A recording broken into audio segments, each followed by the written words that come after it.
જય શ્રી કૃષ્ણ મિત્રો તો આવી ગયા છે તમારા માટે એક નવો જ વિડિયો લઈને વિડિયો ગમે તો લાઈક કરજો શેર કરજો અને નવા હોય તો મારી ચેનલ શ્રેષ્ઠ વાતોને સબસ્ક્રાઇબ કરજો તો વિડિયોની શરૂઆત કરીએ જરા પણ મોડું કર્યા વિના જ્યારે ભગવાન ઘરમાં રહે છે ત્યારે આપણને 11 શુભ સંકેતો મળે છે મિત્રો જો તમને દરરોજ સવારે આ સંકેતો મળે તો સમજી લેવું કે ભગવાને તમારા ઘરમાં વાસ કર્યો છે તે શું છે તે સંકેત આજે આપણે આ વિશે વાત કરીશું લોકો ભગવાનને પ્રસન્ન કરવા માટે ખૂબ પૂજા અને ઉપવાસ કરે છે સવારે અને સાંજે દીવા પ્રગટાવવાથી શરૂ કરીને તેઓ ભગવાનને પ્રસાદ પણ ચઢાવે છે જેથી ભગવાનના આશીર્વાદ તેમના પર રહે અને તેમને જીવનમાં કોઈ પણ પ્રકારની સમસ્યાનો સામનો કરવો ન જોઈએ આપણે બધા એ ભગવાનને જાણીએ છીએ તેની પૂજા અર્ચના કરીને તે આપણાથી પ્રસન્ન થઈ જાય છે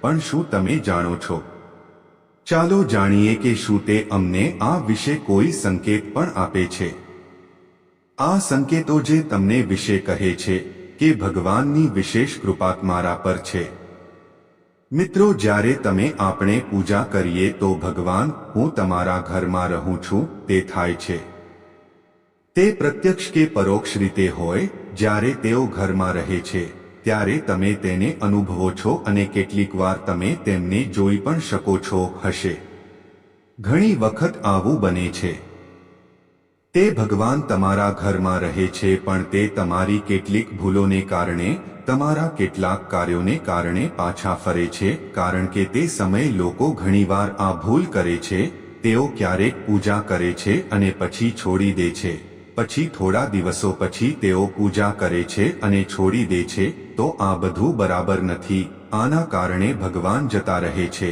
તમારે આ ક્યારેય ન કરવું જોઈએ એવા ઘણા લોકો છે જેમના ઘરમાં ભગવાનનો વાસ હોય છે પરંતુ તેઓ પોતે આ વાતથી વાકેફ નથી અને તેમનું અપમાન કરીને તેમને પાછા મોકલે છે એમ કહીને હું રોજ ભગવાનની પૂજા કરું હું કરું છું પણ છતાં હું ભગવાનના દર્શન કેમ નથી કરી શકતો તો તમારા આ બધા કાર્યો તમારા ભગવાનને નારાજ કરે છે તેથી જ આજે અમે તમને તે સંકેત આપી રહ્યા છીએ વિડીયોમાં વિગતવાર સમજાવશે જેથી તમે તમારી જાતને જાણી શકશો ચાલો જાણીએ એ સંકેતો વિશે કે જેનાથી ભગવાન તમારા ઘરમાં આવ્યા છે પરંતુ તે પહેલા જો તમે પણ ઈચ્છો છો કે લક્ષ્મી માતાની કૃપા તમારા પર બની રહે તો આ વિડીયોને લાઈક કરો અને ચેનલને સબસ્ક્રાઇબ કરો અને કોમેન્ટ કરો બોક્સમાં જય લક્ષ્મી માતા લખો એક જ્યારે તમે સૂતા હો અને બ્રહ્મ મુહૂર્તમાં જાગો દરેક તમે દરરોજ આ સમયે જાગો છો અને જો તમને બ્રહ્મ મુહૂર્તમાં જ સ્વપ્ન દેખાય છે જેમ કે તમે મંદિરમાં પૂજા કરી રહ્યા છો તો તમારે મંત્રો જાપ કરવાનું શરૂ કરવું જોઈએ જો તમે જાપ તેમના પર રહે અને તેમને જીવનમાં કોઈ પણ પ્રકારની સમસ્યાનો સામનો કરવો ન જોઈએ આપણે બધા એ ભગવાનને જાણીએ છીએ તેની પૂજા અર્ચના કરીને તે આપણાથી પ્રસન્ન થઈ જાય છે પણ શું તમે જાણો છો ચાલો જાણીએ કે શું તે અમને આ વિશે કોઈ સંકેત પણ આપે છે આ સંકેતો જે તમને વિશે કહે છે કે ભગવાનની વિશેષ કૃપા તમારા પર હે મિત્રો જ્યારે તમે આપણે પૂજા કરીએ તો ભગવાન હું તમારા ઘરમાં રહું છું તે થાય છે તે પ્રત્યક્ષ કે પરોક્ષ રીતે હોય જ્યારે તેઓ ઘરમાં રહે છે ત્યારે તમે તેને અનુભવો છો અને કેટલીકવાર તમે તેમને જોઈ પણ શકો છો હશે ઘણી વખત આવું બને છે તે ભગવાન તમારા ઘરમાં રહે છે પણ તે તમારી કેટલીક ભૂલોને કારણે તમારા કેટલાક કાર્યોને કારણે પાછા ફરે છે કારણ કે તે સમયે લોકો ઘણીવાર આ ભૂલ કરે છે તેઓ ક્યારેક પૂજા કરે છે અને પછી છોડી દે છે પછી થોડા દિવસો પછી તેઓ પૂજા કરે છે અને છોડી દે છે તો આ બધું બરાબર નથી આના કારણે ભગવાન જતા રહે છે તમારે આ ક્યારેય ન કરવું જોઈએ એવા ઘણા લોકો છે જેમના ઘરમાં ભગવાનનો વાસ હોય છે પરંતુ તેઓ પોતે આ વાતથી વાકેફ નથી અને તેમનું અપમાન કરીને તેમને પાછા મોકલે છે એમ કહીને હું રોજ ભગવાનની પૂજા હું કરું છું, પણ છતાં હું ભગવાનના દર્શન કેમ નથી કરી શકતો? તો તમારા આ બધા કાર્યો તમારા ભગવાનને નારાજ કરે છે. તેથી જ આજે અમે તમને તે સંકેત આપી રહ્યા છીએ. વિડીયોમાં વિગતવાર સમજાવશે, જેથી તમે તમારી જાતને જાણી શકશો. ચાલો જાણીએ એ સંકેતો વિશે કે જેનાથી ભગવાન તમારા ઘરમાં આવ્યા છે. પરંતુ તે પહેલા, જો તમે પણ ઈચ્છો છો કે લક્ષ્મી માતાની કૃપા તમારા પર બની રહે, તો આ વિડીયોને લાઈક કરો અને ચેનલને સબસ્ક્રાઇબ કરો અને કોમેન્ટ કરો. બોક્સમાં જય લક્ષ્મી માતા લખો. 1. જ્યારે તમે સૂતા હો અને બ્રહ્મ મુહૂર્તમાં જાગો. દરેક તમે દરરોજ આ સમયે જાગો છો અને જો તમને બ્રહ્મ મુહૂર્તમાં જ સ્વપ્ન દેખાય છે, જેમ કે તમે મંદિરમાં પૂજા કરી રહ્યા છો, તો તમારે મંત્રો જાપ કરવાનું શરૂ કરવું જોઈએ. જો તમે જાપ કરી રહ્યા છો, તો બ્રહ્મ મુહૂર્તમાં જોવા મળતા આવા સપના એ પણ સંકેત છે કે ભગવાન તમારા ઘરમાં છે. 2. જો તમે બ્રહ્મ મુહૂર્તમાં છો, શંખનો અવાજ સંભળાયો આપે છે, મંત્રોના નાદ સંભળાય છે આપે છે, ઘંટનો અવાજ અથવા તમારામાંથી કોઈક જેવું નામ તે રામ રામ કહે છે. જો તમે આવો અવાજ સાંભળો છો, તો તે બીજી નિશાની છે જે દર્શાવે છે કે ભગવાન તમારા ઘરમાં પ્રવેશ્યા છે. 3. જ્યારે પણ તમે સવારે સ્નાન કરીને તૈયાર થાવ છો, ત્યારે તમને એક અલગ જ સુગંધ આવે છે, તેણી આવે છે. આ એક અજીબ સુગંધ છે જે તમારા ઘરમાં કોઈને નથી અનુભવાતી, ફક્ત તમે જ અનુભવો છો.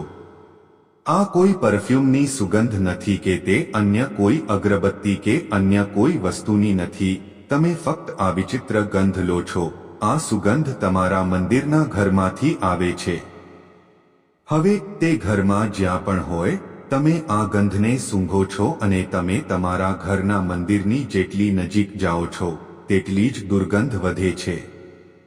મિત્રો, આ ગંધ દેવી દેવતાઓની હોય છે, જેનાથી તમને ખબર પડે છે કે તમારા ઘરમાં ભગવાનનો વાસ છે. હવે જ્યારે તેમના ઘરમાં નકારાત્મક ઉર્જા ઉત્પન્ન થાય છે, જ્યારે તમે ઘરમાં આવો છો, ત્યારે તમને ઘરની અંદરથી અપ્રિય ગંધ આવવા લાગે છે. પરંતુ જ્યારે ભગવાનનો વાસ થાય છે, ત્યારે સકારાત્મક ઉર્જાનો પ્રવેશ થાય છે. તમને ગંધ આવે છે, આ સુગંધ આવવા લાગે છે, તે ખૂબ સરસ છે. તે સુંદર અને મીઠી છે અને તમારા હૃદયને સંપૂર્ણપણે મોહિત કરે છે.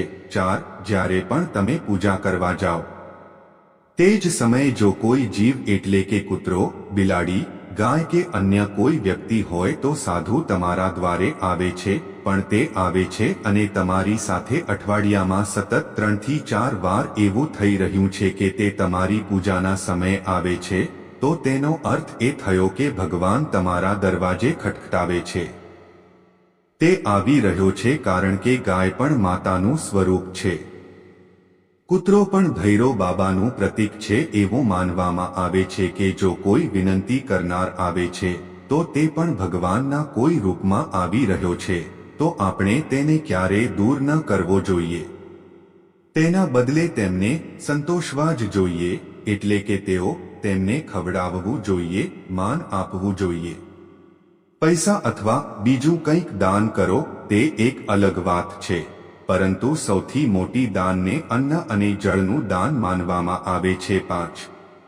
જો તમને રાત્રે ઊંઘ દરમિયાન વારંવાર સપના આવે છે અને સપનામાં મંદિર, મૂર્તિ કે ભગવાનના ફોટા જોવા મળે છે, તો એનો અર્થ એ છે કે તમે ભગવાનના આશીર્વાદ પામ્યા છો.